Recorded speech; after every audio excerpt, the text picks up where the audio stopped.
I hope you had a wonderful, glorious new year, and it's so good to see everyone healthy and here. I am going to turn it over to Leslie to do our roll call. Good afternoon. Okay, Dr. Maureen Bermet. Yeah. Dr. Michael Coyne. Hi, everyone. Dr. Margie Gillis. Here. Kimberly Healy. Here. Stephen Hernandez. Dr. Melissa Jenkins. Present. Christina Kingsbury. Dr. Stephanie Lockhart.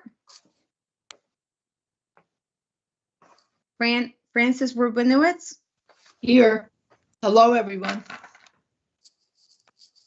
Lisa Thomas. I'm here. Hello. Christina Tice. Roll call's complete. All right, thank you so much, Leslie. Deeply appreciated. All right, as you know, here are the building a learning culture, our norms. Once again, keep yourself on mute unless you're speaking. Keep your video on as much as possible, as we love to see you, especially, like I said, it's been 2 months. It's been so long. Use the chat, raise your hand, and we have the emotion icons that you're more than welcome to use. Can we ask who just joined us? Steve Hernandez here, joining by video in about a minute. Awesome. Hi, and welcome, and Happy New Year. All right, the last time we were together, we really solidified our why, what, and our how. Here you can see our why, and we discussed the new image, pardon me, the new image that you'll be seeing all over the place. So that's very exciting work there. I'm going to dig right into the updates. So once again, here's our why, how, and a what. We talked about this, solidified these. Why? So that every student in Connecticut has the right to read at or above grade level by the end of 3rd grade. The how will be leading change and bridging the research to support Connecticut educators, families, policy leaders, all of our stakeholders, community members, in increasing the effectiveness of literacy teaching and learning.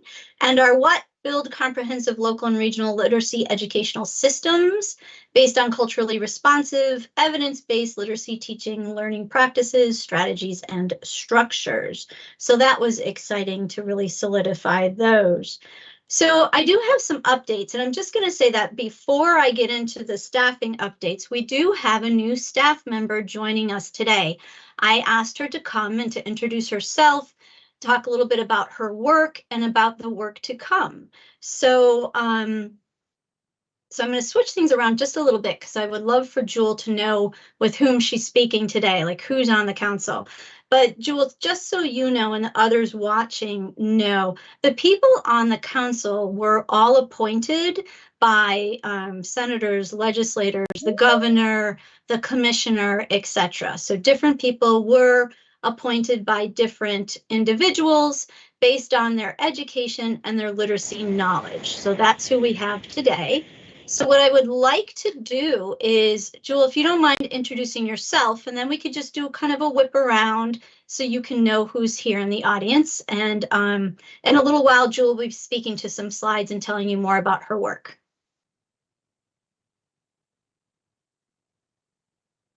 Hi, everybody. It's nice to see some familiar faces from all of our work out in the field on behalf of literacy achievement in our state.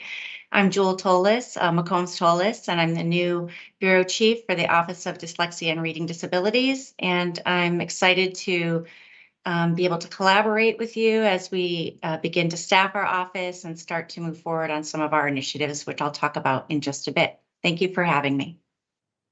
Yeah, we're thrilled to have you here. And already Jewel's only been here a short time, and she and I have been meeting regularly. And it's very exciting. So Lisa, I'm just going to start with you since I see you on my screen. Would you mind introducing yourself for Jewel? Of course. I'm Lisa Thomas. I live in the northeastern part of the state. I recently retired from 37 years of teaching, primarily at the K-6 level, special education for academically gifted children, but working with kids throughout the school building and of varying abilities. I am Senate Pro Tem Marty Looney's appointee to this council.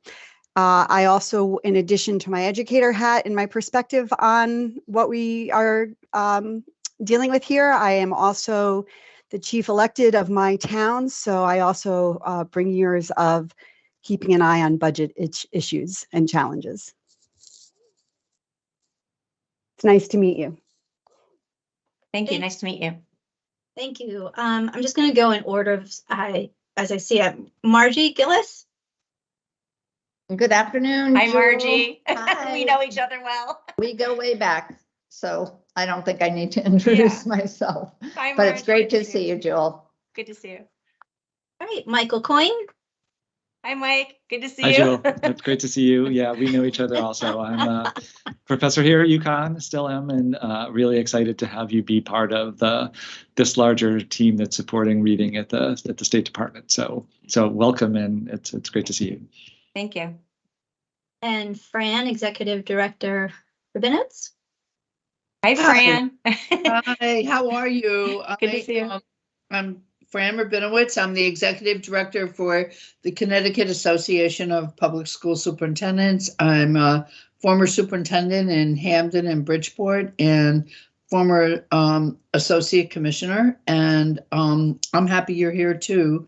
And I'm thrilled to be part of the literacy movement. I'm excited that we're doing a masterclass right now for over 200 school leaders throughout Connecticut on the science of reading in partnership with the State Department of Ed. So welcome, Jewel. Thank you. Terrific. Thank you. Melissa Jenkins. Hi, Melissa. Hi, how are you? I always call you Dr. Tolis, so good afternoon, Dr. Tolis. Nice to see you again. Good to see you too. I'm glad to see you. Thank you, Dr. Jenkins. Dr. Brummett. Brummett Superintendent in Newington, and a member of CAPS, which I believe is my kind of role on this committee. Nice to see you all. Nice to meet you. Thank you. Stephen Hernandez. Hi, So Steve. great to see you. Nice to see you. You know, it's interesting. We have the experts, we have the science, we have everything we need. And Jewel, you're proof of that. So welcome. It's really exciting to have you here. I'm happy to be here. I'm really happy to be here. Thank you. Kim Healy. Yes, hi. It's funny, you guys all know each other. So I guess I'm a complete stranger. I'm down here in Fairfield County in Wilton. I'm a selectman, longtime literacy advocate, parent of many children. And so, you know, kind of bring the parental perspective to the whole thing. Also finance backgrounds like the other woman who was speaking, and especially when it comes to government financing and budgeting. So, you know, I bring a completely different perspective to the whole thing. I was appointed by Vin Candelora, who's the minority House leader. So nice to meet you. Hopefully, you know, one thing I was hoping we could talk about is it possible of meeting in person? Because you know, I see a lot of other groups are all getting back in person, and I don't know. I'm not used to the whole Zoom world, so I prefer to do things in person if possible, when possible, I guess. But anyway. Sure. We can talk about that. On the agenda, we do have other topics listed so that we can talk about future agenda topics, etc.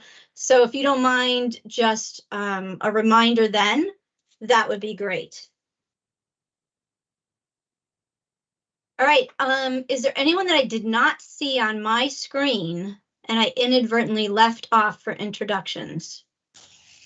Because I know Jewel's already met Leslie and Matt, Irene. Okay, lovely. All right, well, thank you all for taking that time. I greatly appreciate it. Today, we are going to be updating you on the staffing, on professional learning and supports, of which Fran did already mention one, the updates on the reading curriculum models and programs, the higher education collaborations, and where our strategy and plan are. As you remember, we were working on that for the last couple of months prior. So here we have updates for staffing. I am really excited. I've been working very closely with HR, our human resources, and we're putting together to post 5 associate education consultants and 1 administrative assistant for the center. So it'll be really great to have some qualified people working with all of us in the future. I would ask if you know of people that you think would be great for this kind of a role, working in the center, supporting districts, and, you know, offering professional learning and coaching and really following the legislation, that you would, when these post, if you could please notify them and ask them to apply. When it does post, I will do as I have in the past. We will contact all of you so you know about different updates that are going on at the state. And then from there, you can disseminate the information. And now I'm going to turn it over to Jewel to talk about her office a little bit more. Thanks so much. Do you want to advance? I think you have a slide Sure. there for me, Melissa. Sure. Okay, great. So I'm really happy to be here to see so many familiar faces. I know how committed all of you are to advancing literacy outcomes for Connecticut students. The Office of Dyslexia and Reading Disabilities is a little bit different in terms of its primary focus than the center, in that, and which is why we're in Talent, in that we're really focused our legislative charges on educator preparation and development, K-12, with consideration for certification type and level. But the legislative charges that we have, I think, can really help to advance your mission as well. And so I do hope to work closely with Melissa and representatives from this council on our first initiative, which is really going to be adopting educator competency standards that speak to structured literacy, science of reading, and dyslexia, that all educators will have to meet in Connecticut, again, based on their certification type and level. So this is new. You'll see some states moving in this direction themselves. And this is an opportunity for us to really think about what it is that you're trying to accomplish in the school setting, in terms of knowledge and skill for educators, and how we can back some of that up potentially into pre-service expectations for candidates. So that's an exciting element of our office, if you will.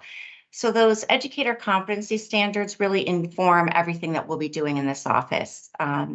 So you'll see that in addition to the standards, we're tasked with really accrediting educator prep programs in the state to operate or not, based upon the degree to which they are preparing candidates to meet those standards. So the standards that we adopt are going to inform educator prep curriculum, both pre-service and in-service.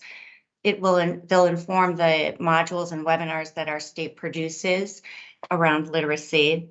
And they'll inform whether or not candidates in our state are ultimately recommended for certification. So again, we're just getting started with staffing, but as we move forward, I'm really hopeful that your voice will help to shape these initiatives. Great, thank you so much. Are there any questions from the group regarding this work, this legislation?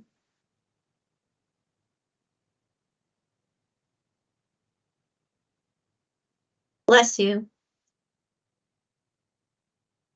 And again. Okay, So as Jewel said, we are going to be working very close together. The two pieces of legislation, although different, are very similar. Some similar right down to the exact same wording around the assessments. But this will be done together in tandem, so that's so exciting. All right. There has been a lot going on since we last met. Fran did talk about the Science of Reading Masterclass. We now have 2 cohorts involved. I was going to ask, oh there, Fran, do you want to speak some more to the masterclass? Oh, you're muted. Well, I can just say that the master class is was in the planning for a year. We have 2 cohorts, 12 districts each. There are about 200 leaders. We agreed from the very beginning that it would be a team including the superintendent, central office, and school leaders. The reason for that is we just believe that this kind of training and approach needs to encompass everyone as we move forward. School by school is not enough. I can only tell you that in a district of 38 schools, as Melissa is there now, it's not enough to go school by school. The district office must be involved, and the leader, which is the superintendent, should be involved. So superintendents are attending our training along with central office and school leaders. Their job is to bring a group of leaders to the training who will then be responsible for turning around the training for their other leaders who can't attend and teachers. We also have modules that follow the training. Margie Gillis was our first speaker on for each of the cohorts. We have other national presenters in the area of fluency, vocabulary, phonics, phonemic awareness, and comprehension. And we're in the middle of it right now.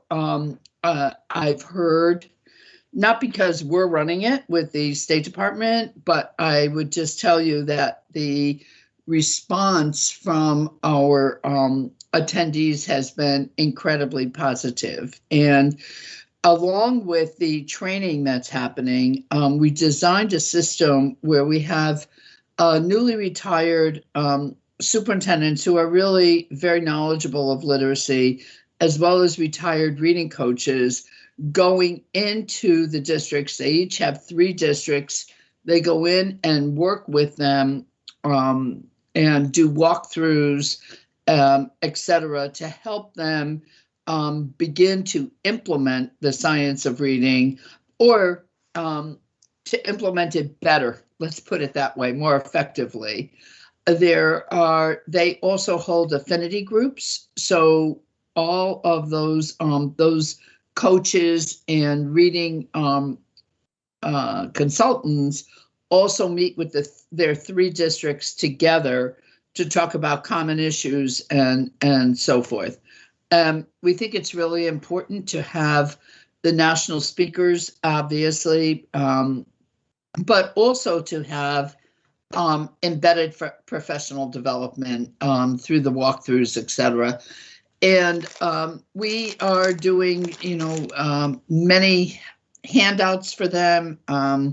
We're working on a flip chart now of literacy things that you need to see in the classroom.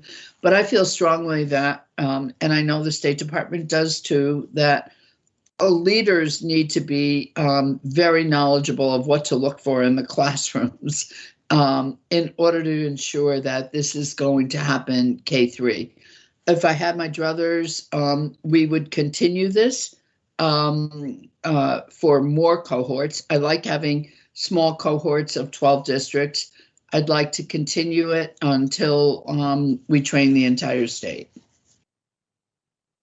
Thank you so much. So currently the funding that was utilized for this is the ARP ESSER funding from the state. It was very important to the commissioner to provide training like this to the superintendents and to the district teams. Now we do have 2 questions. I think Dr. Coyne, you were the first hand up, and then Dr. Gillis. Yeah, Fran, thank you so much for the update. That's it's really exciting to hear about this work. I was just wondering, it sounds like there's a really great content and materials. Is there a place to sort of access the like handouts or the content that might be, you know, available for this team to see, but also maybe other, you know, other teachers or folks at higher ed?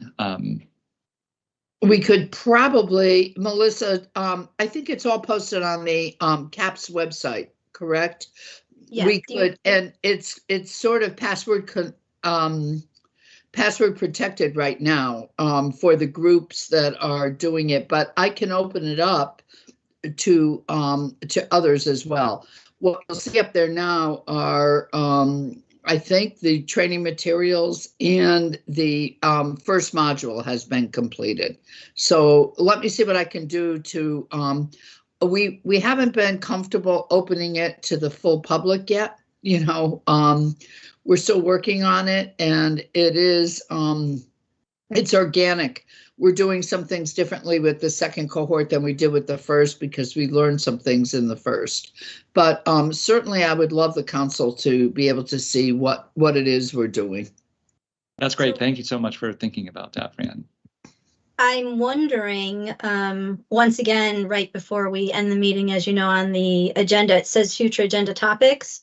So perhaps that could be one of our future agenda topics where we are presenting about it, Fran, you and I and whomever else.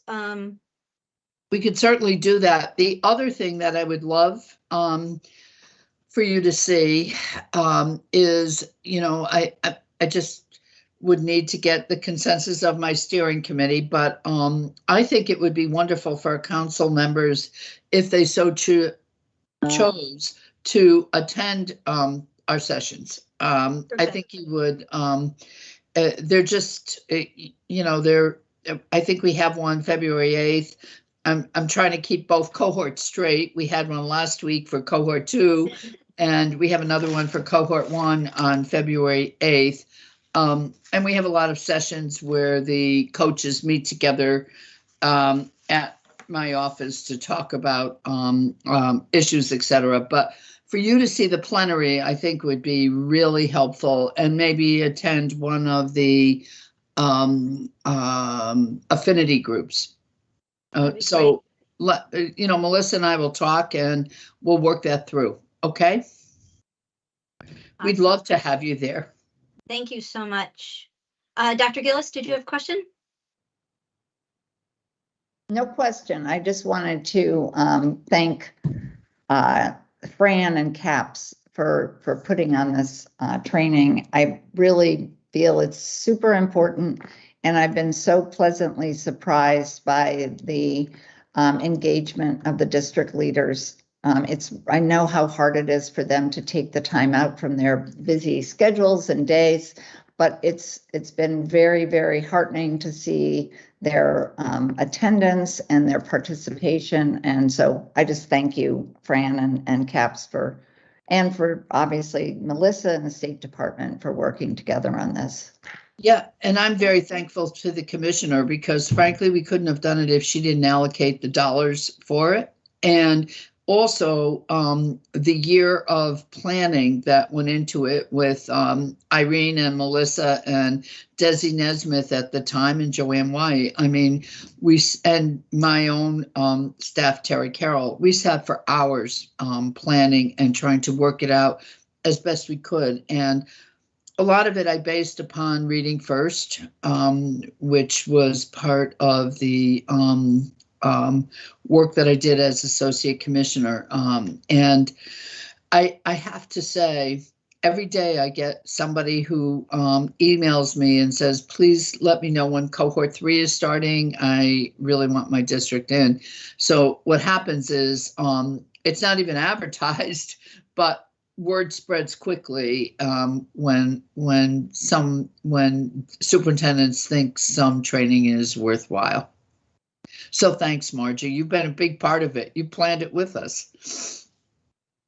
So, it's so interesting how there are so many of you, and Lisa, you are included in this, that retire and then don't really retire. So there are a lot of people involved in this masterclass that have done exactly that. They were very well-known educators and leaders here in Connecticut who have come back, including Dina Kroll, who's been doing a lot of the work and organizing everything, and also Ema Kennelly. So these are two names that you may be familiar with, and we are so thankful for them to be working alongside us with the master class. Now, the master class was, although it's not part of the legislation, the really important piece of this legislation, actually there's many important pieces, but one is the legislation, for me, I have seen it open up more conversations and interest in how to teach reading than I've seen being at the state in the last 7 years. So the legislation has really opened doors to having conversations, which honestly at times can be tense, right? But it's opened a lot of interest. So it was very purposeful on part of the commissioner and executive director Rabinowitz to be putting something in place so that administrators could be putting in place these structures and systems. Now, simultaneous with this are other professional learning opportunities that have been legislated. One of which that Dr. Coyne talked about in one of our meetings is the literacy model, Connecticut's literacy model strategy. So we continue to work with districts, Alliance and Opportunity districts, and supporting them with many of their literacy decisions. And you can see here the purpose about really building those structures and practices. There's also ReadCon. Now, ReadCon has also had a resurgence with interest. The work, we are still in the contracting process, but when it opens, we will again have school-based teams. So what we hear so much in this Science of Reading class is, oh, we want our teachers involved. Well, this is the opportunity for teachers, ReadCon. It was initially in person and online, but then with the pandemic, it switched to be totally online. But there's also coaching, just like Fran was talking about. There's online modules, so they can be watching these webinars and interacting with their literacy coach. The newest here is WestEd. So WestEd contacted the State Department of Education, the commissioner, and very interested in supporting districts with the legislation, but more so with literacy structures and what is in place. So we have an opportunity for 5 districts, and the way that we narrowed this down is I've been getting a lot of feedback from our small districts that there's not a lot of monies and supports in place to support them with their literacy work. So what we've done is we have this opportunity for 5 districts, and these districts must contain a K-3 school. So one K-3 school, it can be a K-5, etc., but K-3 has to be housed under the same roof. They cannot be engaged in the master class right now. We don't want the multiple initiatives going on. But what's going to be happening is they're going to be working on creating this, what they call a network improvement community. So they're going to be working with the school in an act, doing a cycle of change. Now, this cycle will be dependent on the data and working with the school. So it's not going to be the same throughout each school, but each school will have opportunities to talk with one another. So they'll be doing an improvement cycle where they'll be looking at data, looking at evidence, they'll be planning, they'll be putting something in place, they'll be studying what they're doing and acting upon it, which can lead to more cycles. And all of this is based on that scientifically based, evidence-based literacy structures and practices. So you'll see throughout all of the professional learning in which we are currently involved, that is the common strand. Those scientifically based, evidence-based literacy structures and practices. Any questions about professional learning that is currently being explored or engaged? Melissa, can I just Yes. add one thing on the masterclass? Absolutely. One of the best things that occurred in the masterclass is there's a variety of districts. For many years, you know, my career has been in urban districts, and most of the time, all I do is see other urban districts when I was in Hamden or when I was in Bridgeport. This masterclass has, you know, suburban districts like Avon and urban districts like New Haven and small districts like Basra, and they're all working together, which is just a wonderful way, I think, of doing things. They're learning from each other, and it's just wonderful to see the exchange and communication that takes place. So I'm all for mixing the districts. It really makes a lot of sense. Thank you so much, Fran. And once again, it's very purposeful on making sure that the professional learning that we are providing and we are partnering with has very common base and pulling from the science. Lisa, did you have a question? Yes, just a quick one. So when you were talking about the Region 2 Comprehensive Center, Yes. I'm just wanting to understand, this is intended to help smaller districts with less financial resources, Yes. but they must have K-3 in one building. Correct. And the other way that we pulled their names so far is from the survey that I'm going to be talking about. Oh, also, this is free. So WestEd is supported by federal grants and federal monies. So this is free to the state and free to the schools that are participating. So how we got the names of the schools and the districts was using the survey that went out. I'm going to advance here. Whoops. I'm actually going to, no, this is the right slide, pardon. Okay, so the second bullet talks about that survey. This was the survey of intent that I discussed before, where we asked districts by, initially it was December, but then they asked if we could extend the time. So we did, we extended it to last Friday, January 13th, where we asked districts, including charter schools, because charter schools are also included in this legislation. We asked them to fill out a survey, and the survey is a survey of intent. What do they intend to do regarding the legislation around the curriculum model programs, curriculum models or programs? They could check off they intend to implement one of the approved reading curriculum models or programs by July 1st, 2023 per the legislation. They could have checked off, we intend to ask for an extension based on resources. So meaning that they have insufficient resources or funding to implement one of the approved reading curriculum models or programs. So they're asking for a year more so that they could review and then recommend and move forward to implement one of the approved reading curriculum models or programs. And the third is the intent for the waiver.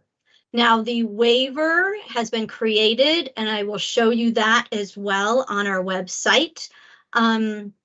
Maureen, did you have a question? And Kim, I see also. Yes, I wanted to, and I apologize if you're going to get to this. My colleagues noted that you couldn't do both, ask for a waiver or intend to do the waiver, but also ask for an extension. And I guess that, although I think some of them filled out 2 forms, but long story short, if you don't get the waiver approved, are you allowed to then ask for an extension? Because I believe right Correct. now we're required to make this implementation by July 1. Correct. So yes, if if a waiver is submitted and is found not to be approved, then, or not to meet expectations, then they can apply for the extension. You can't do both at one time because that is confusing, because the extension is basically saying, hey, we need 1 more year, and at the end, we promise we are going to be implementing one of the approved, whereas the waiver is asking for something different to be approved than what's on the approved list. Does that make sense? So I It did does. notice that when I was going through the information, and I actually kept it up a couple days because some districts, let's pretend Dr. Brummett would fill it in and then I would fill it in for the same district. So there Okay. are some confusions that I have to go through, and there are some districts that did do a couple different things. So, but I will share some of the data with you today, just so you know preliminary. But those who did mark, there's going to be 2 waves. So the first wave was I'm trying to get a timeline in place. All right, actually 3 waves. 3 waves to qualify for the West Ed opportunity. We looked at the data to date on the survey, and if a small district with one building with K3 in it, applied for either the extension or said they were going to implement by July 1, then they were invited to come to a meeting to learn about this opportunity. So then I did another wave on Friday, and I will do another wave after I close the survey today, so that we're not missing out on anybody, but we wanted to provide a couple dates so people could find out more about this opportunity. Plus, when we first planned this opportunity, the survey was closing in December. So by extending it, we had to wiggle our dates a little bit. Right now, looking through the data, there are 15 districts that indicated implementing by July 1. There were 55 who intend on applying for a waiver, and there were 50 who intend on asking for an extension. Once again, these are not finalized. And looking through the data, I tried to pull out some of those multiple. I think sometimes people got concerned that they may not have done it right. So a couple people did it a couple of times, but it was the same result. So anyways, these are the updates to those data of the survey as of right now. I will be closing it today. So if there's any districts out there who are listening, I will be closing it today. So those will be our final numbers. Thanks, Melissa. Yeah. There are a few programs pending. Are there any more that are going to be approved than the ones that are currently posted? Well, and I think that's an excellent question. I think it was Stephen Hernandez who brought that up in one of our meetings prior, that another reason for this waiver process is to review curriculum models and programs that may not have been submitted the first time. So there actually may be some that bubble up as approved that we can be posting to the website and moving forward here in the state. Thank you. Yeah, thank you. Kim, did you have a question? I did. I was going to ask how many qualify, or how many have you asked to potentially take advantage of the West Ed opportunity? There have been 30 so far. And then who's going to select the 5 I guess, winners. There's an application process, so Oh, West okay. Ed and I will be looking at those. Yep, and the application's very simple. They made an online form. And out of those so far who attended the first, we have 2 districts who have filled out the applications, saying they are really interested. It is a very short timeline, so for some districts, they're saying, oh, it's too short, too quick, we just can't do that right now. Okay. But we do appreciate West Ed reaching out and offering this opportunity. Margie, do you have a question or is your hand up from before? I don't want to exclude you, and then Lisa. Oh, sorry. I need to put it down. Okay. Thank you. Yep, Lisa.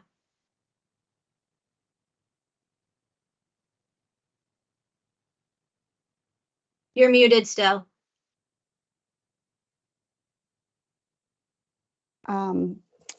I have a few questions and a couple things I want to bring up, and I just need to find the right times. Maybe it's towards the end under other issues or business. But my current question, in terms of the potential for additional programs to be adopted by the Reading Council, how does that then impact districts who are doing the work now and having to make decisions about what they might or might not adopt and whether or not they're applying for waivers and extensions? I know a number of districts are already working their way through samples from the 7 potential providers. What's the conversation around that? So yes, exactly as you're stating. There is potential that there could be other curriculum models or programs that are found to meet expectations. As you remember, not only did we use the data that bubbled up here in Connecticut and from our reviewers, but also from other states and triangulating those data to see what other states have moved forward as meeting expectations. So if we find through this process that there are other curriculum models or programs, they will be posted, and districts could then be exploring those. Yes, the timing is not perfect. 100% hear what you're saying. Very quick timelines, and we're trying to do the best that we can. So just to follow up, and I know everyone's trying to do the best they can. So there are 2 things that I'm thinking about right now in relationship to that. One, I'll put on my teacher hat, and that is, and I shared with the council research out of NYU about lack of cultural responsiveness in at least three of the 7 models on the list. So I think, for some districts that might eliminate from their consideration wanting to use those models. I mean, I retired, I spent the second half of my career in Windsor, and it would be very concerning to me in any district, but especially there, to use perhaps one of those programs. And then under my I need to do a budget hat, I've been speaking with my superintendent of schools, and for my little town, adopting a new program, because we don't use any of the ones on the list, is over $100,000 impact. And to be quite honest, our Board of Ed is probably going to be looking at more than that in a cut in this budget cycle. So it's concerning. There could be additional programs adopted that might have less of a budget impact. I just feel that a lot of people are really caught between a rock and a hard place right now. And along those same lines, I might as well bring it up since I'm talking about budgets. One of the things that I've been asking about is the ability of districts to combine purchasing from vendors, which perhaps vendors won't. From what I understand from my superintendent, vendors aren't necessarily on board with that. But I wonder if there's a way that the State Department of Education could facilitate some of that. It's really rough out here right now. And so I think it's incumbent on us to find as many ways as possible to help with that piece. So before I answer or talk to or discuss your questions, I'm going to ask Stephen. Stephen, did you have something you wanted to add? And then I'll loop back to Lisa. And I know you might not be able to answer all of those questions right now, but I think they need to be considered. And I appreciate that. Yes, thank you so much. Stephen, Thank did you have you. something? Thank you. Couple things. One, I want to hear the answer to that question too, because, you know, there's, we want our efforts across the state to align. And while the science of reading is agnostic, the science of reading itself, right, is agnostic in terms of the brain and what we need and what we know. Programs can be created in ways that are biased or have either markers or presentation that are exclusive. So we just want to know, are these approaches thoughtful in that way? But it leads me to another question, which is my initial question. And that is, you know, there might be districts, and this is a question in the form of a question, but there might be districts out there who are thinking to themselves, look, we've been doing this for a while. The reason that our numbers are so elevated, right? Yes, we may be missing the children that are on the dyslexia spectrum. We need to work on that. We may be missing children who are English language learners. We need to work on that.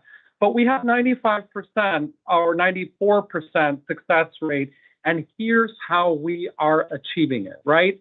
And it may be more than the stories that we're hearing about parents getting tutoring. It might be that they're actually put together their own formula. They've cobbled together their own resources in a creative way that engages the science of reading. I'm reflecting a question that's being posed to me. So I wanted to address that question, and maybe it's a question for the scientists, but I wanted to address that question because I want to make sure that we're not missing a formula that's working if it's working.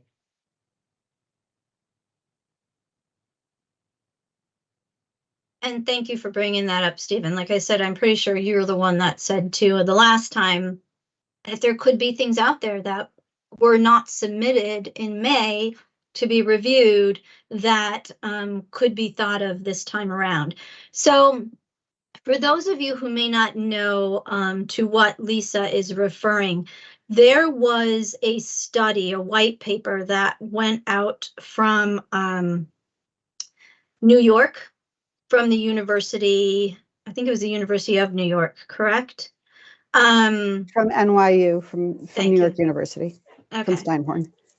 And what some of these, the reviewers did is they looked at some programs and curriculum models through a very specific lens using a rubric around multiculturalism and our multicultural learners.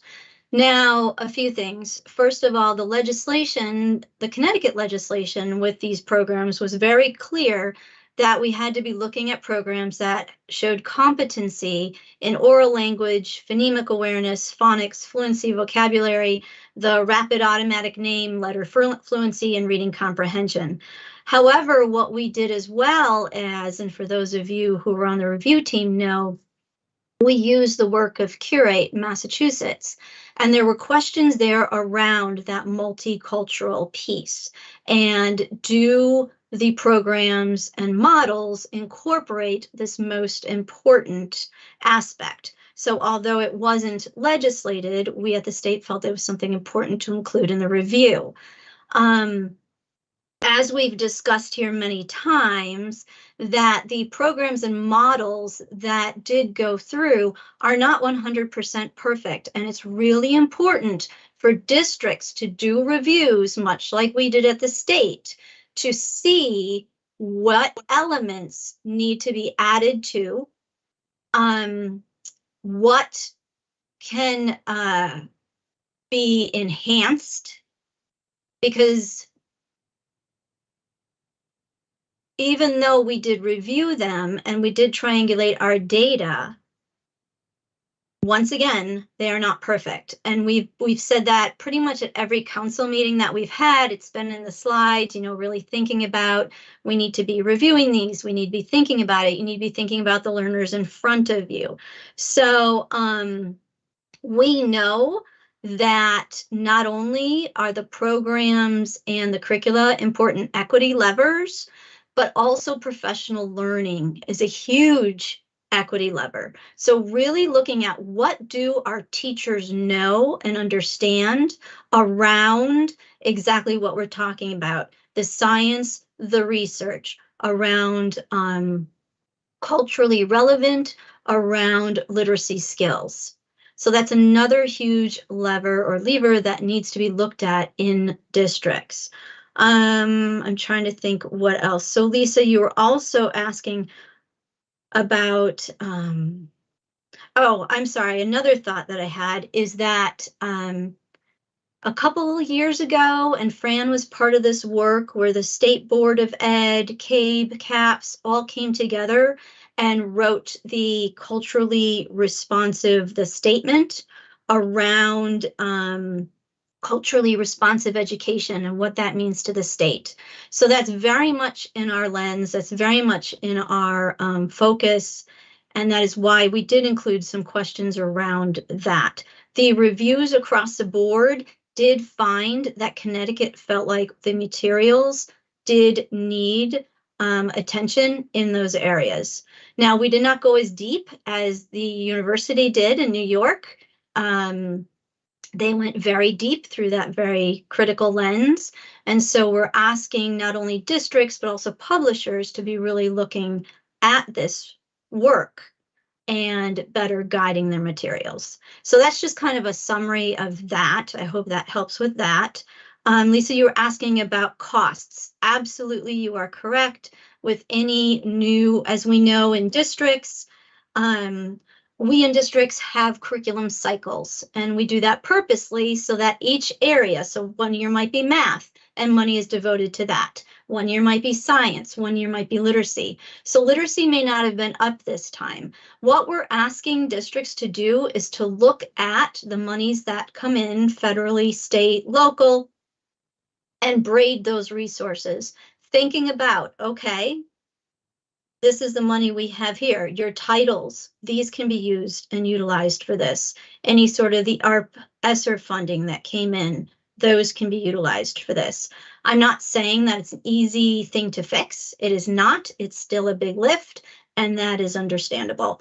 The way that we did our review is different than other states. You may have heard in other states, they did an RFP where they actually put out and they said, you have this amount of money, this is what you can provide.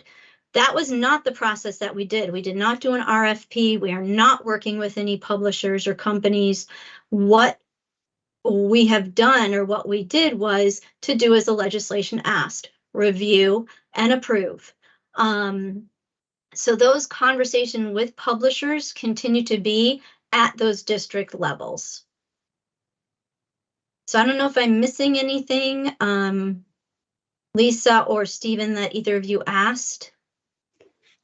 This is Lisa. I don't think you're missing anything. I don't know that I have answers I'm comfortable with. I have honestly been inundated with questions from colleagues who are currently in the classroom wondering why everything they've been trained on over the last 3 years is about to be thrown out the window. And now they're going to have to go through the cost of being retrained and out of their classroom again, and we have no substitutes. It's just a really, as much, 100% support the work that we're doing. The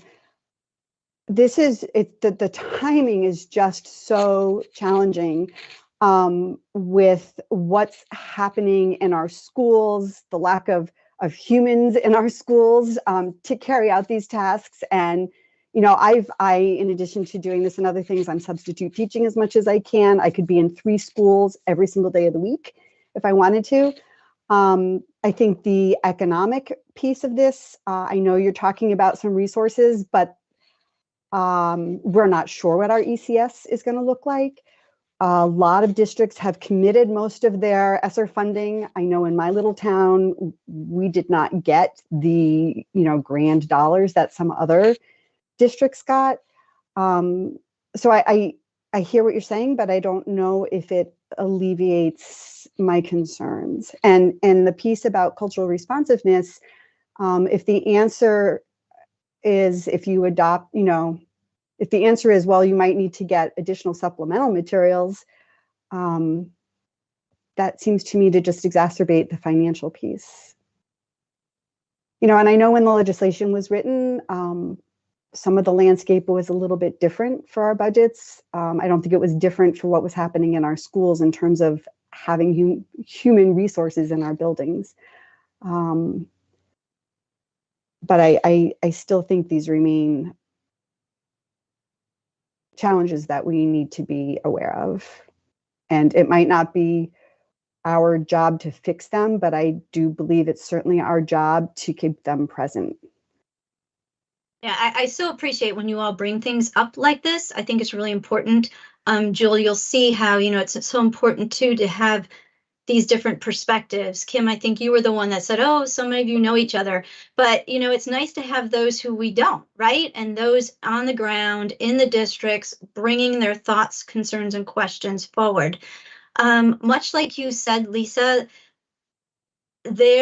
once the legislation is passed, then it's my job at the state to take the legislation and move it forward. I think these conversations are really important to have. I think you're probably having them with those people who could be influencing budget issues, legislative issues, etc., that I cannot have, quite honestly. Stephen, did you want to say something? And then Fran, I'm sorry, Fran first, and then Stephen. Fran first, yep. So I really appreciate the conversation that we're having, and I'm not going to continue on about, I think you all know how I feel about the mandating of commercial programs, but I'm going to ask something else. And that is, I do believe that, obviously I wouldn't have taken on the work for CAPS if I didn't believe in the science of reading. I believed in it since I was a teacher. But I also believe in two other things, and that is a well-articulated curriculum for pre-K to 3 and all the way up. And my thinking has always been, as a superintendent, that I'm responsible for telling teachers what to teach. I am responsible for providing them with the resources to teach that. I depend upon their special gifts in the classroom to teach it. I want them to be well trained, but I want a clearly articulated curriculum. I'm just wondering if there's any thought being given, and as a council, we're charged with advising you, Melissa. Is there any thought being given to creating a literacy curriculum for pre-K to 3 as soon as possible? If it were up to me, and it's not, but if it were up to me, I would have a clearly articulated pre-K to 3 curriculum. I would have asked to see every district's curriculum.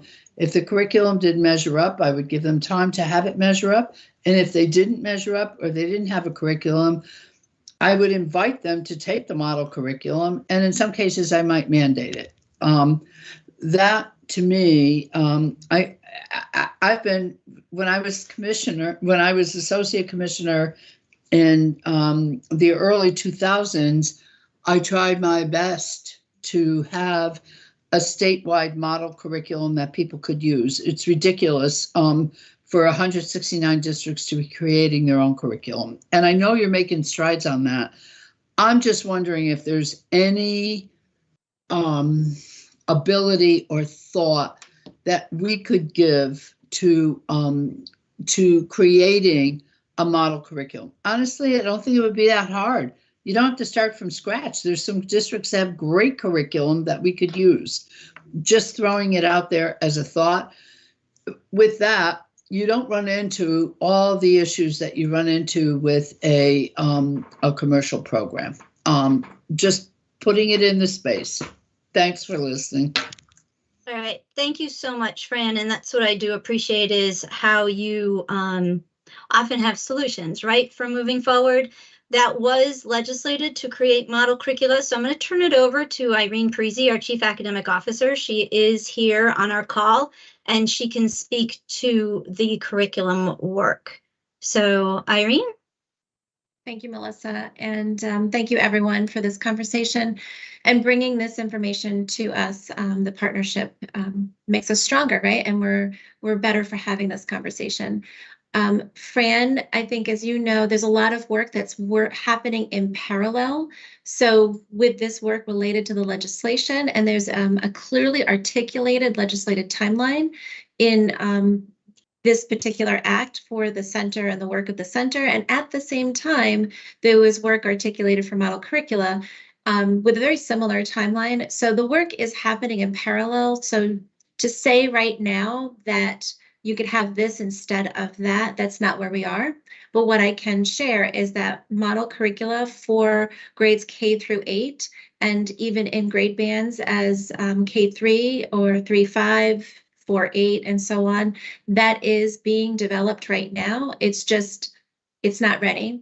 It's not readily available. It hasn't been vetted fully. I mean, it goes through a process, as we've all articulated, and a similar process that we use in district.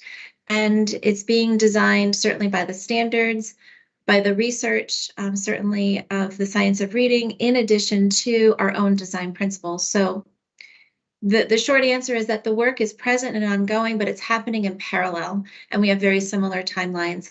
And I just cannot share as to when these units would be readily available. But even when they are, it's not just a take, grab, and go. There's still professional learning that would have to take place, because if anyone has looked at the model curricula that we've already released, I'll use mathematics as an example. It is at such an incredibly high level, with a high level of expectation, and teachers still need time to even make sense of that and internalize those particular units in that sequence. So the same would be required, much like what we're talking about with the programs that we have approved, but even with our own model curricula. So it's not as easy as we would hope. It's happening in parallel, and I think the good news is that it will also be made available for consideration and to support what we're trying to do. Well, that's really good news. And I would say what better use of time than to have training in a wonderful curriculum. That's what makes the difference. And Stephen? Thank you for that, and thank you, Irene, for that explanation. You know, I'm always thinking of the implementation science around any tool, any resource that we may develop.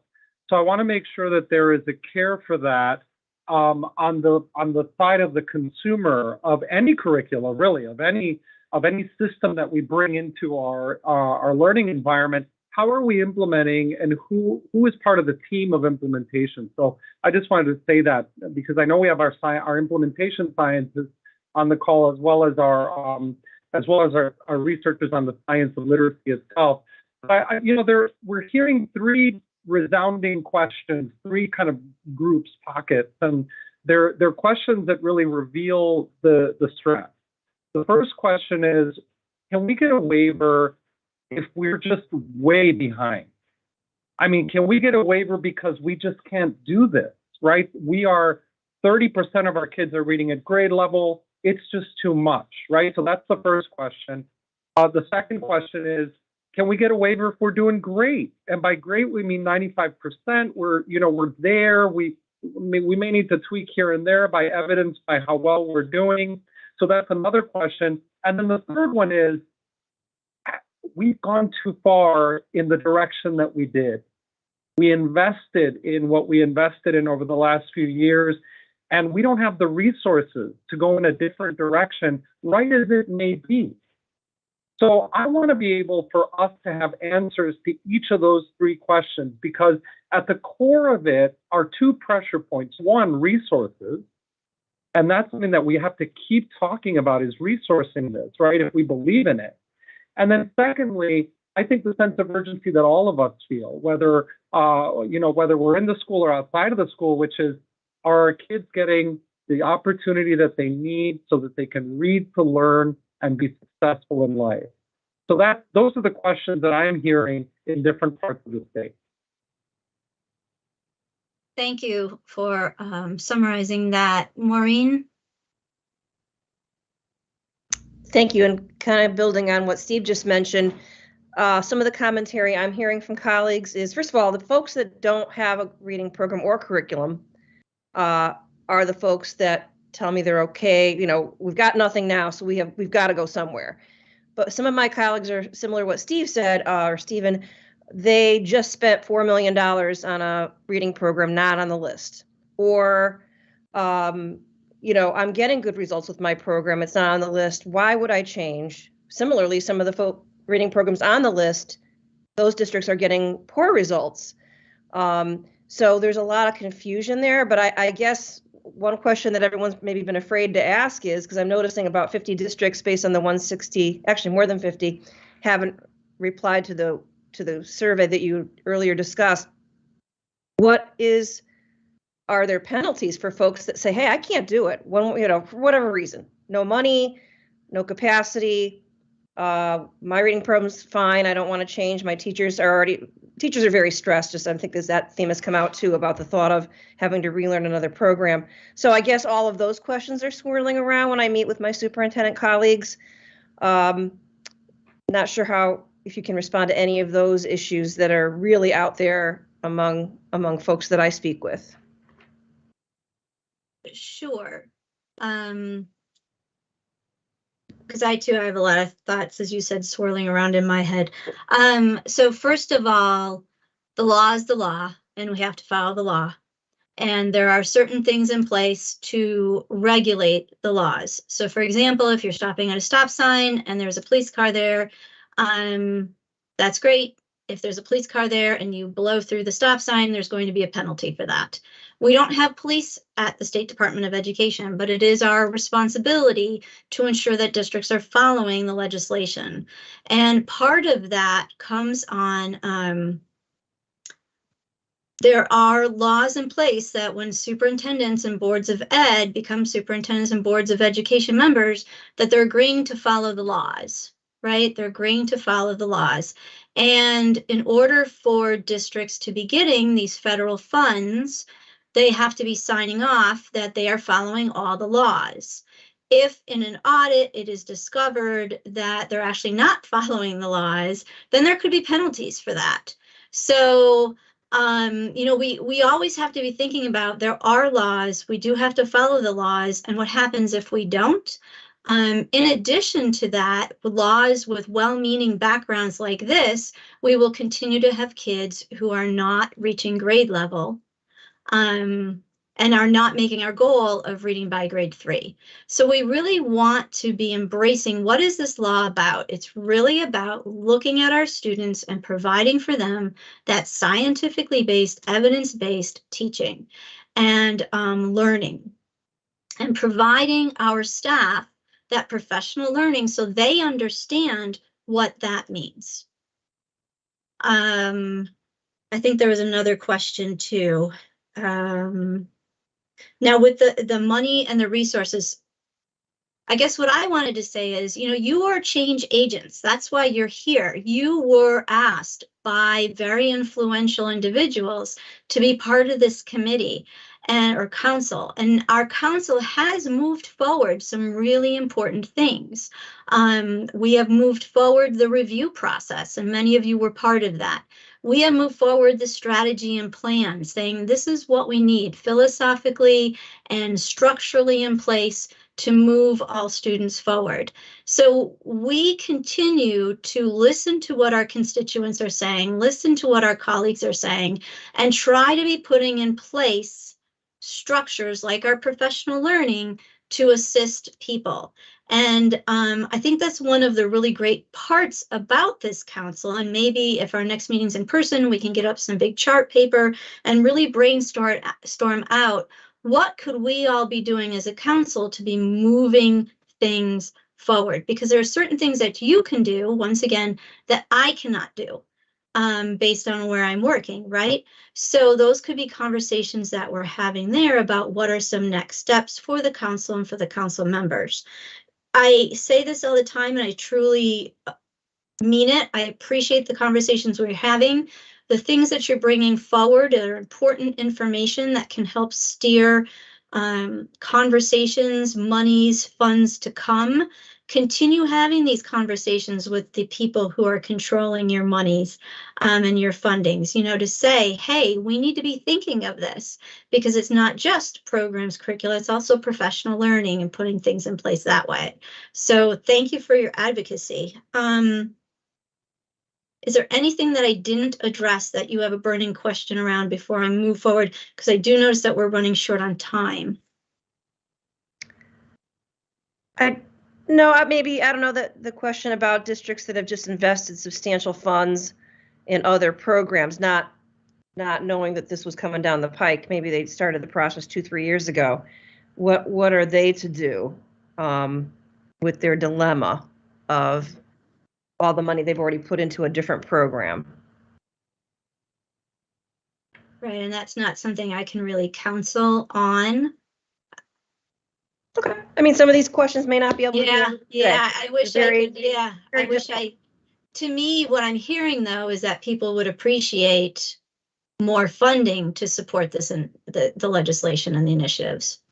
Yeah, I think that would be an incredible, you know, folks ask me all the time because they know I'm on this council, where are you guys Right. going to send us funding? I'm like, we don't talk about necessarily funding per se. That's what the waiver's for. But at the end of the, you know, even a year from now, some people, not the waiver, the extension, Right. but even a year from now, folks are saying, I don't have 4 million or X amount, because as someone earlier said, we've already obligated our ESSER funds. That was something that we had to plan for ahead of this legislation. So that is not where we can get resources. It really will boil down to local unless there are some sort of state grants available.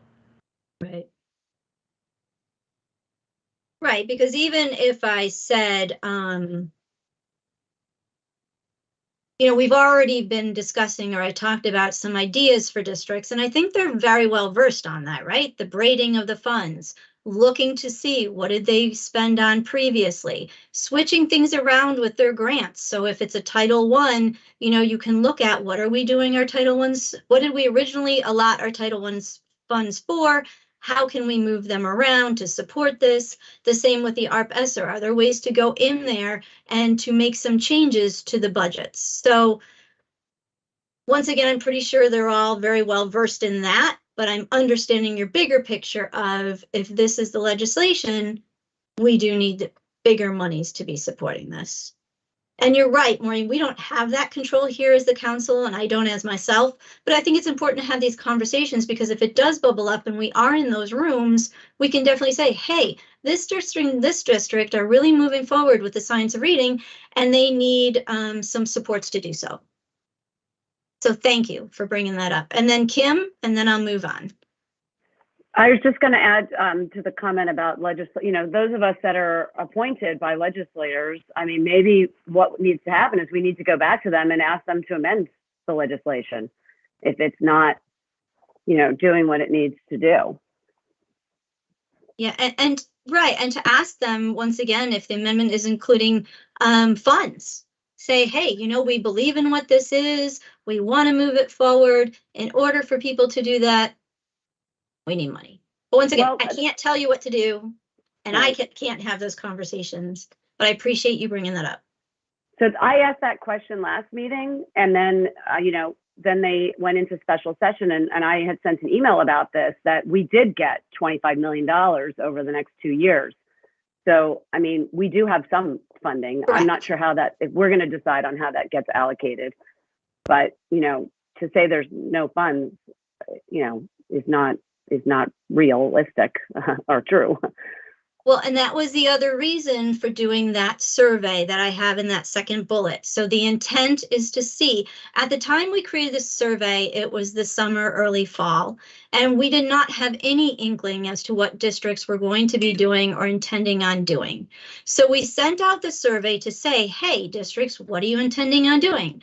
Waiver, extension, or moving forward in July. That's when a lot of these conversations started bubbling up. We do have, as you said, Kim, 12.5 this year and 12.5 the next year.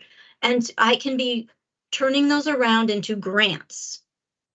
So granting districts. Now, it has to follow the ARPA laws, the federal laws, which are different than the ARP-ESSER laws, which I know we've talked about in the past. So any kind of funding that does go to districts to support with this legislation has to follow very tight, very clear federal guidelines as to how the monies can be spent. So we are working on that internally. I've been meeting with our fiscal office to talk about how can we do that. Now that we have a better idea, like I said, I'm going to be closing that survey today. Now that we have a better idea of what the intent is, we have a better idea of how we can be moving forward with grants as well as professional learning. All that's going to come out of this money. Now, I've been seeing various hands go up and down. Dr. Jenkins, did you decide not to speak? Is that what happened? You went up and down? I started typing. Okay. Okay. Do you? I just wanted to say that while the solution to these questions cannot be answered today, it may take a while for a solution to emerge.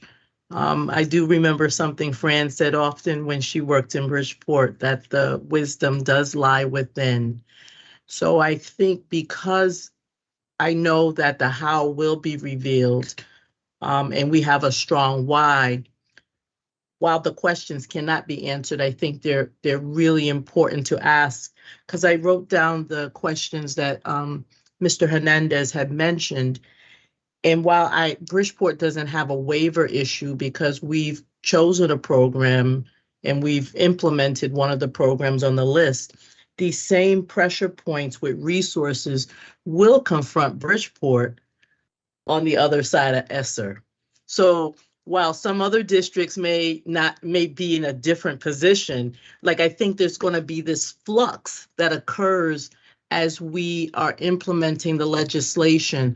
So while we can't answer all the questions, I think it's important for us to make sure those questions are on the table so we can support districts at different points of the science of reading implementation, and not necessarily financial support, but that thinking and coaching that would allow us to generate solutions.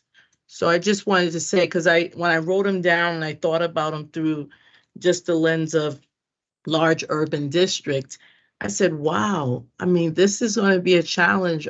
You know, we have 250 new teachers every year. You know, training them and then not having resources to train them, it's going to require ongoing problem solving. But I thank you, Melissa, for that small space. I thank you. And then I will call on Stephen. I'm wondering, you know, I too am writing notes, and I'm wondering then if the next class, I have master class. If our next meeting is in person, we do a conversation around the master class, and then we do an activity around what are the challenges, what are the barriers, and then talk about potential solutions, etc. Thumbs up. What are you all thinking here? Okay. All right. Awesome. Okay, we shall do that then. It would probably be at the State Department of Education, which we can talk about, or we can do through emails as well. I do want to move on just so that you have some information in case you are asked or continue to ask questions. But I'm sorry, Stephen, did you want to say something? And then I'm going to move on just to share a few more things.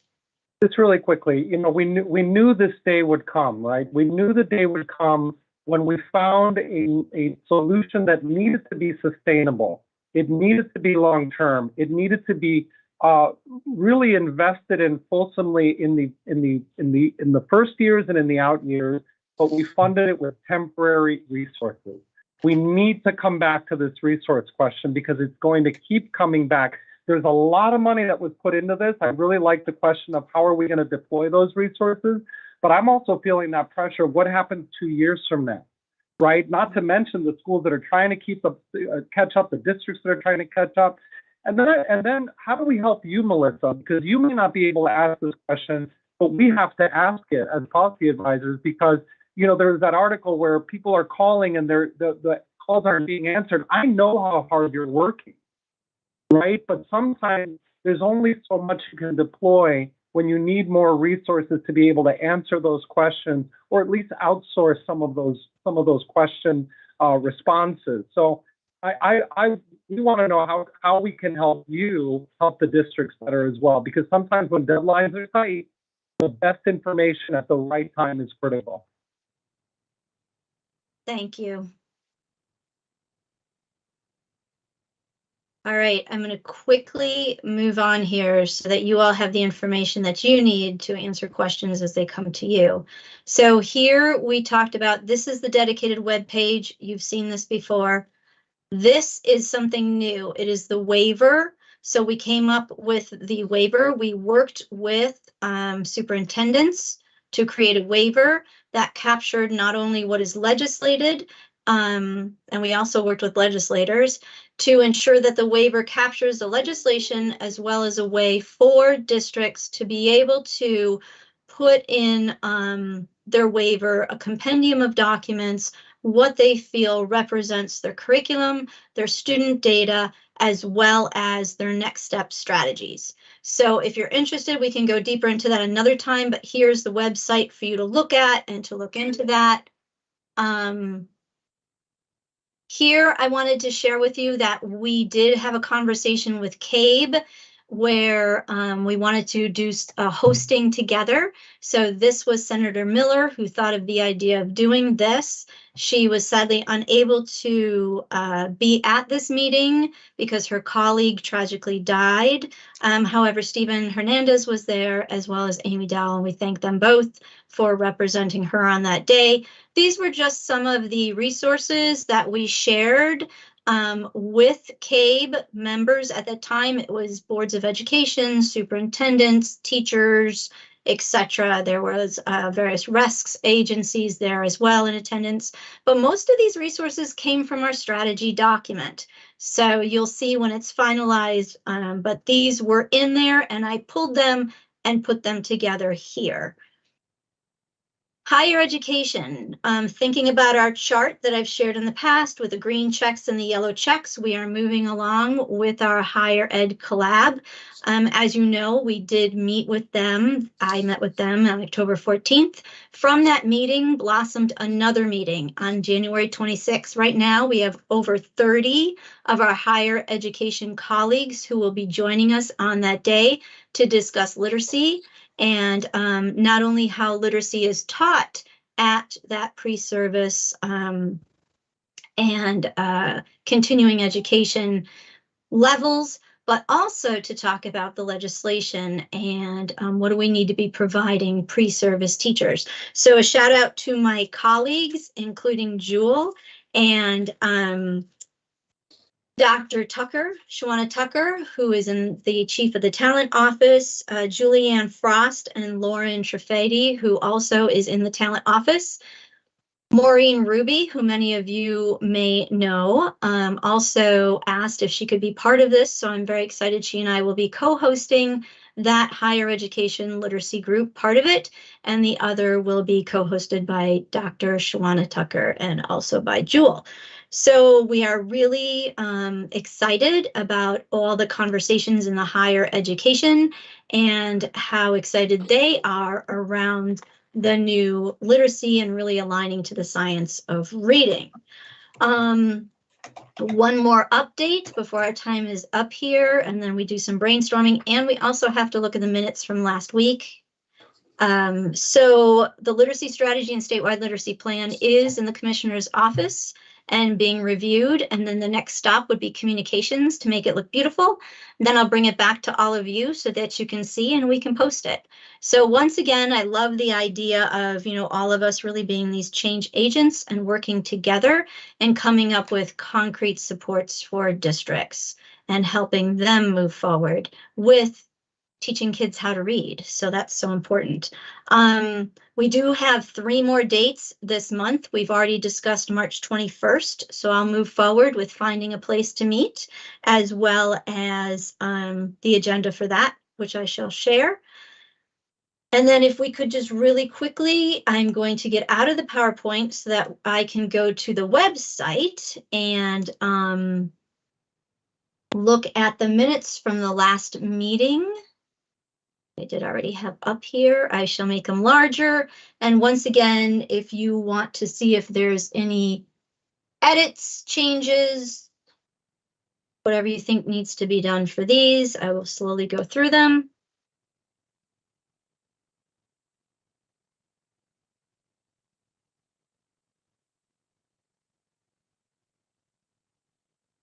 You remember Ajit was there.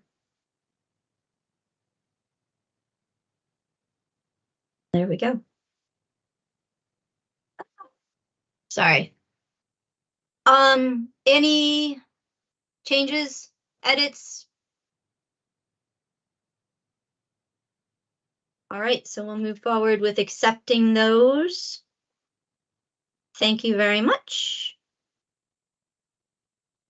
Okay, we have 4 minutes left. Anything for the good of the order? Anything else that you want to mention before you forget? Yeah, Kim?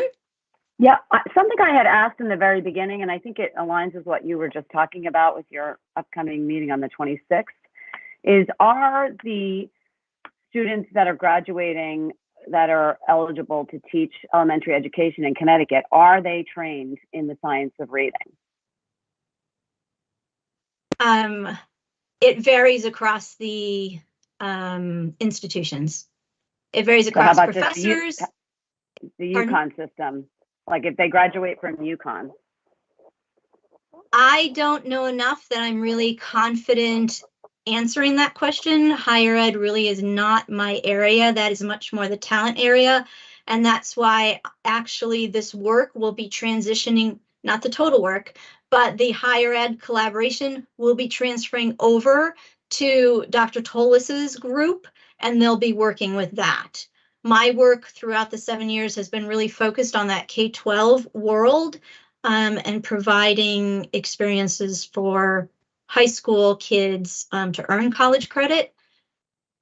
So I would not feel comfortable at this time answering that, but that is part of the legislation that we do find out who is doing what, where, and supporting colleges and universities with those changes. So could I ask that we get updated maybe before our next meeting on, you know, how many students and who is teaching this method and just where we stand as a state?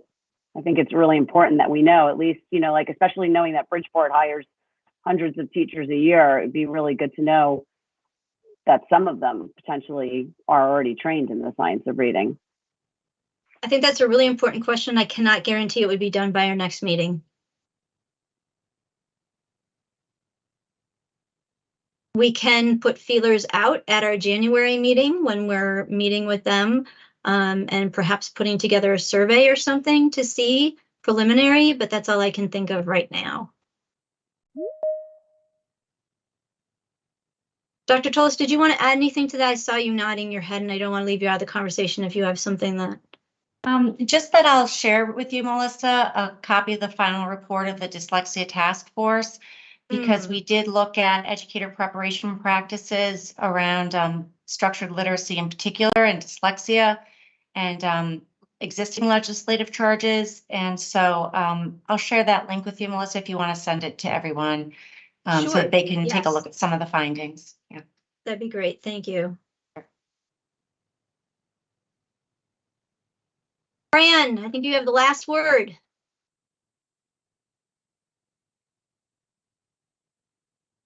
I'm not sure I'm the last word, but I want to just talk with Kim, just answer Kim for a minute and Jewel. Yes, I do believe that some institutions prepare better than others, okay? But I also believe that our method of preparation needs to change. The theoretical is one piece. The actual work with kids in the implementation of the science of reading is something else. And I'm hoping that when we look at our teacher regs, we can change some of that so that there is more hands-on.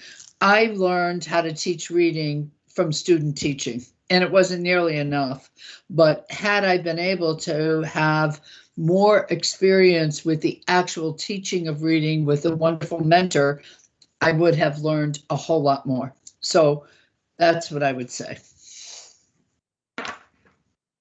Thank you, Fran. And I know I've shared this story before about my own life, but I was trained in elementary education, taught second grade. I was so excited and realized very quickly that I was not prepared to teach them how to read, and they were struggling. It was majority of my work has been in opportunity or in alliance districts.